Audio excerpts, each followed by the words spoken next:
Hey folks, David Stewart here. Hope you guys are having a great day. I'm dropping in here to do a bit of evergreen content. You guys like evergreen content. And before I get into it, don't forget, you can check out this new album, Best of 2025. This is my improvisational music, and it's 10 selections from last year. I hope you will check it out if you like weird electronic and improvisational music. You can also watch it for free on my other channel that's linked down below.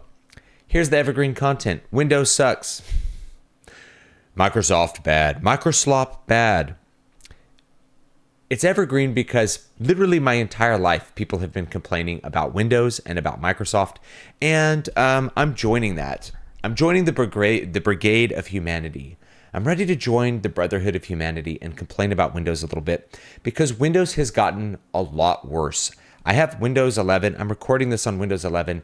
It's a laggy piece of shit right now. And I'm not running like a garbage system. Okay, I have 64 gigs of RAM. I don't remember how many cores my processor has. It was like the best I could get at the time. You know, I've got a 12 gig video card. It's a good computer. And when I open up the start menu, there's several seconds of lag before the start menu pops up. And if you type in a search, it won't find files. I want to find files on my computer and programs that are on my computer that I didn't remember where I stashed them on all of my hard drives and stuff, right? I want a search function that works. Now, weirdly, instead of searching the files on my computer, it will search the internet. So if I want to play some Morrowind, let's type Morrowind into the start menu search bar. No, it's going to take me to Morrowind on the App Store. And if you are stupid enough to click a result, and it will slowly add results, because I guess the start menu is a React app. They replaced the start menu with a React native app. So it's like JavaScript. So it's just like runs like garbage. And then if you're stupid enough to click the first result, you're going to go onto the internet, or you're going to open up Microsoft's crappy App Store, which is part of Windows. And then you'll be like, no. I have to go and try to remember where I installed Morrowind on my computer because I have to manually do that. So instead of having a search function, which is one of the big advantages of having like computerized files versus a big filing desk or something. You have to remember where you put everything. It's like I'm using like Mac OS System 6 in like 1992 or something. So I have to go back and I have to remember, I have to remember which folder I put which program on my hard drive because that's just what you had to do in 1990. And so we're back there. We're back there in 2026. We got to remember where we've stuck every file. And luckily, I have a pretty good file organization system for like my books and my documents and that kind of stuff. Not perfect, but I realized that any amount of laziness, or I'm like, I just need to save it really quick. It ends up on OneDrive, and OneDrive just doesn't work as well as it used to. So this is the other thing too, is like OneDrive used to work pretty darn good for my situation because I would be needing to write and edit books on multiple machines in multiple places. I would need to be working here on my desktop computer, and I need to be able to work on my computer that's in my schoolroom that I do my homeschool stuff for my kids in, or on my laptop. And OneDrive, opening Microsoft Word documents, it was really fluid for quite a while. It worked, and now it just doesn't work. So it doesn't sync right. It deletes the files off your hard drive and leaves them in the cloud. It's like, no, I want the way Google worked. I want the way Google Drive worked in 2009, which is it's on my computer and they copy it into the cloud. And when I open my other computer, can copy it out of the cloud onto that computer. So it's saved in 2 physical locations plus, well, I mean, technically the cloud is in someone else's computer, right? So it's saved in 2 physical locations I have possession of, and it's saved on the cloud. So if my computer blows up, it's in the cloud. If both my computers blow up, I can get a new one and get it out of the cloud. This worked flawlessly in 2009 and like 2010. So the fact that OneDrive can't make this work now, I have complaints about the way Mac OS works and stuff, but like at least their little iCloud like never has this problem when going between phones and stuff like that. It's just, it's fluid. There's other problems with that one we don't need to get into because this is about complaining about Microsoft, not complaining about Apple. Windows was not always bad. At one point in time, Windows was really good. In fact, I thought it was better than the Mac OS. I switched away from Mac and I switched to Windows, and I was incredibly happy. And that year was 2009. That was when Windows 7 came out. So Windows 7 was the best operating system I think Microsoft ever came out with. It had a lot of, the modern security features that you would want. You have to type in your password to install strange files and things like that now we kind of take for granted. But in the Windows XP days, there was so many viruses on Windows XP because they could just install themselves without you like paying attention. You would have like all kinds of malware programs that would install themselves. So Windows 7 was really good. Windows 7 was kind of like Windows Vista, but way better, So it really started before that. But anyway, Windows 7 functioned really well, and it was beautiful to look at. It's still the best looking operating system maybe I've ever used. The glass windows, the transparent windows, that worked really good on a setup like that. For instance, the setup I have now is one big monitor. And I had kind of a big monitor from Windows 7. It was an ultra wide, and that was cool at the time. But I would layer different windows. Like I could have different windows and I could kind of see through them. And so it was really easy to work with. It was really easy and fun to be productive with. And it was beautiful to look at. And the start menu functioned flawlessly. Everything was snappy. It didn't feel laggy. And games ran on it. And I could just use any piece of hardware on it. It just felt like the Uber OS had arrived with Windows 7. And it's been all downhill from there with just a slight leveling out for a while of Windows 10. I know people like Windows 10. Windows 10 is worse than Windows 7 in terms of the way it looks, the way it really functions.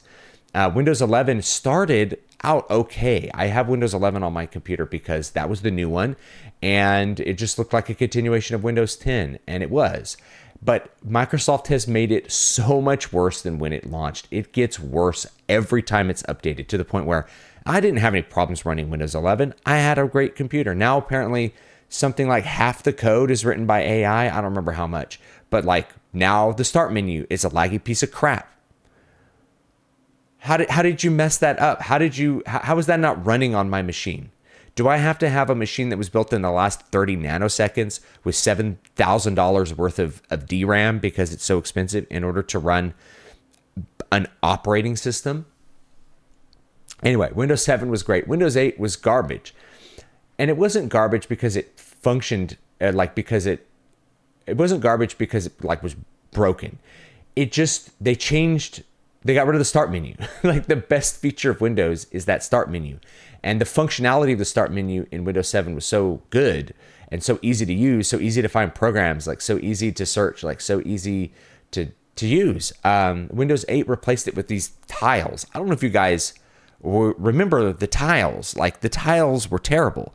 Why did they have the tiles where they're like, well, we're trying to make an OS that'll work on a touchscreen computer, and actually have a touchscreen laptop that shipped with Windows 8.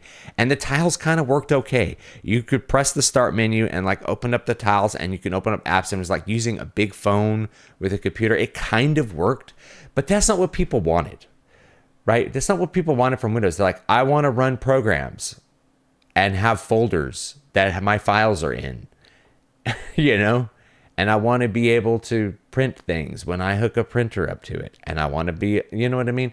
Like they didn't want the tiles. They wanted a start menu. So what did we do with Windows 8? We replaced it with Classic Shell. We used a third-party program to bring the start menu back. And Classic Shell worked amazing.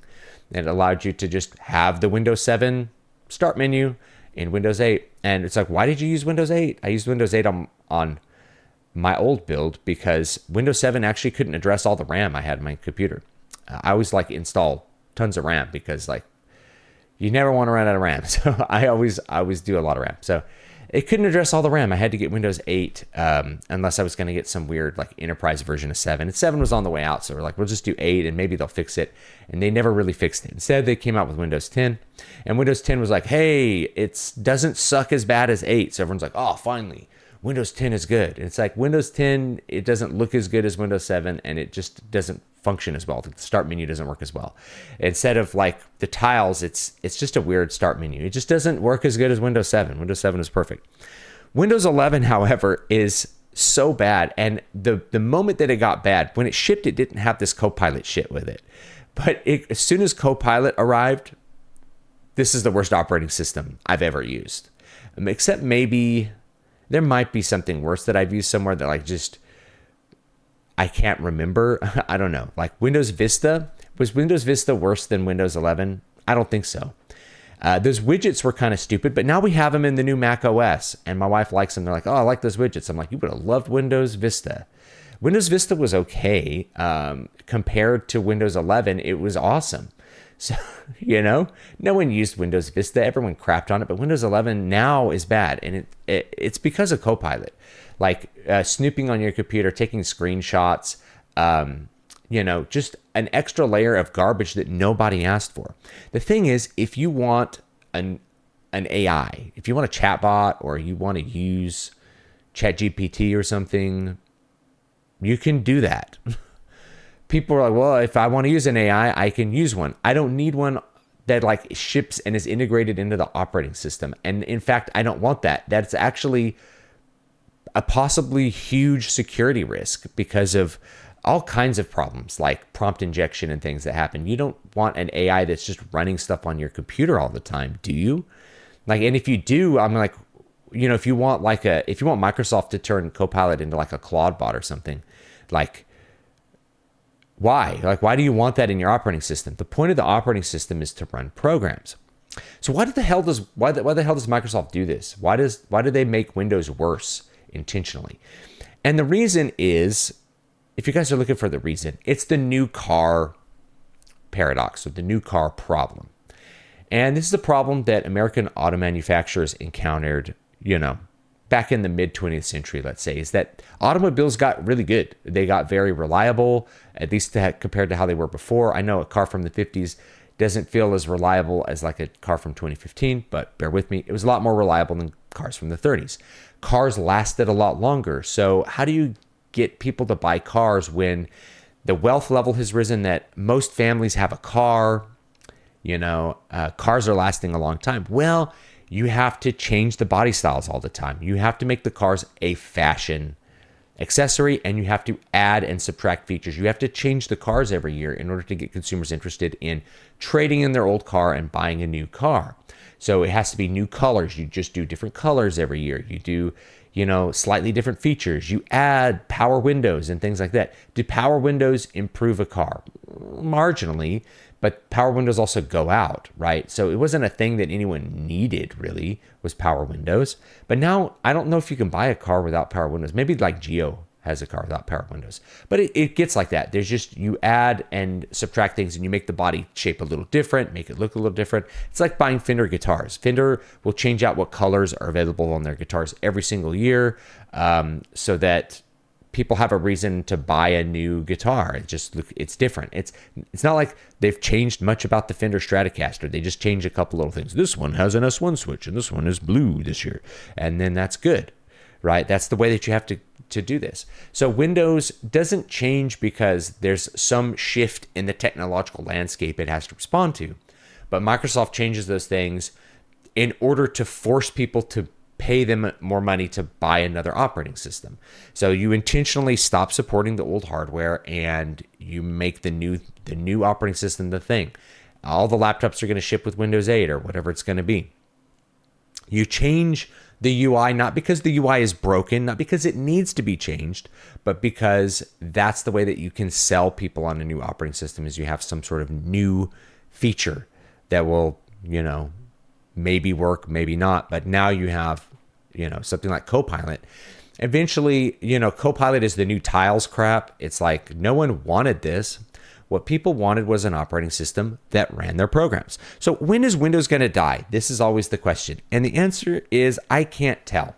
But the reason Windows hasn't died is, there's a lot of reasons, but the big one is just consumers prefer fewer standards over many standards. So this is another economic thing, is that if there are many standards, consumers get confused. Consumers will pick whatever standard is the biggest and most consistent to do things with. Windows is a standard. It's not merely a product. It's a standard for which software is designed. You don't buy Windows because you like Windows. You buy an operating system on a computer so that it runs programs that you want to use. That's the whole point of an operating system. So with that in mind, we have few standards. There's 3 standards for operating systems that are common now. I'm guessing most of you guys are not using Temple OS or something, right? It's Linux, it's Windows, it's the Mac OS. Mac OS is tied to Macintosh hardware. Windows is like the standard consumer one, and Linux is for people who don't want to do one of those 2 things. They want to have maybe Windows, the hardware, like the processor architecture. They want to build a computer that's an x86 computer, and they don't want to use Windows. That's Linux. So what's going to get people to stop using Windows and start using Linux? And the answer is Linux needs to be the same standard as Windows. There needs to be another operating system that is technically the same standard as Windows. What makes the standard of Windows is the fact that software runs on it. Not only does software run on it, but to give Microsoft a lot of credit, nothing has the compatibility of Windows. Windows can run Windows programs going back a bunch of years. I can run like Finale 2000 on a modern Windows computer. That's pretty insane. That's pretty insane when you think about it. So until you can get Linux to have, a 100% compatibility is hard to say, but it's got to be pretty close to 100% compatibility for people to want to switch. And it has to be really easy to install and a managed experience. The whole point of Windows and what made Windows good, like around the Windows 7 time, is that it was a very managed experience.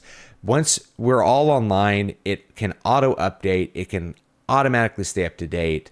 You just didn't have to worry about anything with the operating system. It was, it could be used by a power user or it could be used by a complete novice, and you could kind of leave things up to Microsoft designers to decide when you were going to get updates, or you could turn updates off. You had all the options. All the options were available to you.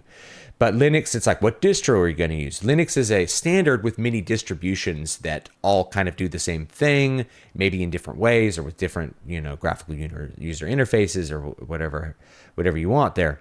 So there needs to be some other distribution of Windows, or Linux has to get to not only really high compatibility, but like users don't have to do any effort to install it. I think it's almost more likely you'd get like the Chrome OS to be a desktop OS. That feels almost more likely to me because it gets out of the way of users. Like users can just use it. So that's why Windows hasn't died. Like it would be great if there was a way to not use Windows. But you talk to gamers, I have to use Windows because all of these programs use anti-cheat that requires me to use Windows.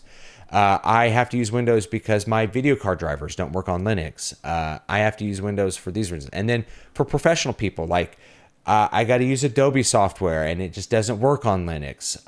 You have to use all of these killer apps. And so they're either for a Mac or they're for Windows. And you just got to pick Team Cupertino or Team Seattle. And those are your options. So that's why I stuck around forever. Thanks for listening to me ramble about this. What are your opinions on Windows 11? I am not happy with it. I've disabled Copilot. I've done as much as I can to like pull that out of my computer, and maybe it's making my computer run worse. But it's really crappy to have the file manager window like crash, to have your Finder crash. I know Finder is like the Mac one, the Windows Explorer. Yeah, to have that crash. Like I've never had that happen before, but it happened with Windows 11. I've never had the start menu crash. Happened with Windows 11. I've never had the taskbar crash, but it happened with Windows 11. Right? This operating system is total shit.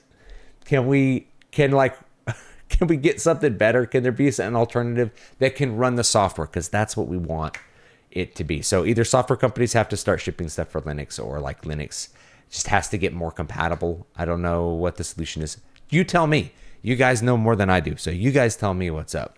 I just wanted to join my fellow man and talk about how bad Microsoft is. You guys have a great day. I'll talk to you later. Check out this cool improvisational music. Very relaxing. Lots of rain noises. I recorded this live on my porch.